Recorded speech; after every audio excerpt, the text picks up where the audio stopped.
جيون مكلف بالإعلام في الاتحاد الوطني لأرباب العمل الموريتاني.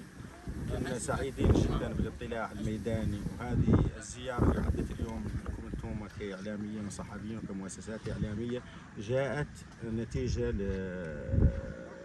تعاطي رئيس الاتحاد الوطني لأرباب العمل الموريتانيين مع الإعلاميين واطلاعهم يوم ورا يوم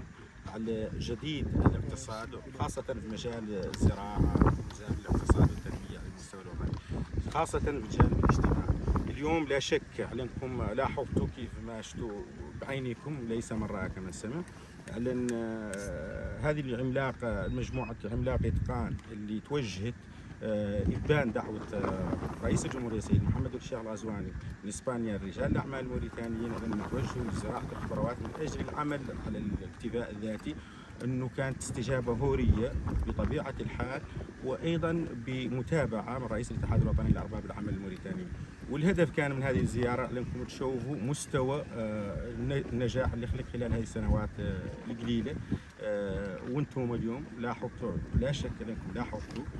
انه اللي خارج قاع اليوم على عاد في كساد للاسف الشديد المستوى الانتاج اللي خلق سواء على مستوى الخضروات في هذه المنطقه وسواء ايضا الى قسنا الصبح على النهار الثاني القوارب على مستوى الارز. اذا المشكله ما هو السوق الموريتاني انه رجال الاعمال والمزارعين انهم بده يوفروا الاكتفاء ذاتي، انما التوجه الان بالنسبه للمزارعين ربما هو الاقليمي والدولي مستقبلا نظرا لانه مولي اذا المنتج اللي عنده ما هو منتج الدرجه الثانيه ولا الثالثه، من الدرجه الاولى وقابل للتسويق من حيث الجوده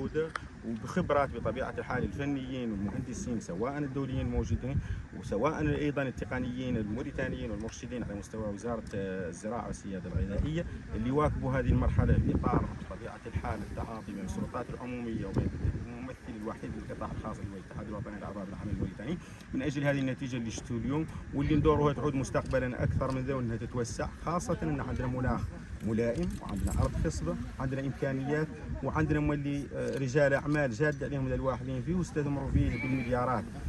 بقيتوها بالدولار بقيتوها بالاوقيه، حدثت مكلفه جدا ولا تراو قدوا يتراجعوا الاستثمار اللي فات وعدوا تخارج اللي قدام مع انهم بطبيعه الحال حسب الدراسات الاوليه على ان الزراعه والاستثمار فيها على انه مكلف وعلى انه ما يقدر ياتيوكم بعد 5 سنوات الا انه بعد الى الان بدا يرى النور وعلى الامور على المستوى الوطني على انها ما فيها مشكله في اطار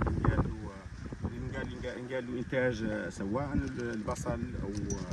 البطاطس او الجزر، الامور اللي كامله مستهلكه بشكل يومي في المائده الموريتانيه على انها متوفره ولله الحمد، سواء على مستوى هذه السله الغذائيه اللي تواجدوا فيها اليوم اللي هي افطور، وسواء على مستوى نواكشوط وربما ايضا الولايات الاخرى لان فيهم اللي ايضا تجارب اخرى يرعاها القطاع الخاص ممثل في الاتحاد الوطني لارباب العمل الموريتانيين من اجل اعلان موريتانيا بالتتاف الكامله في نفس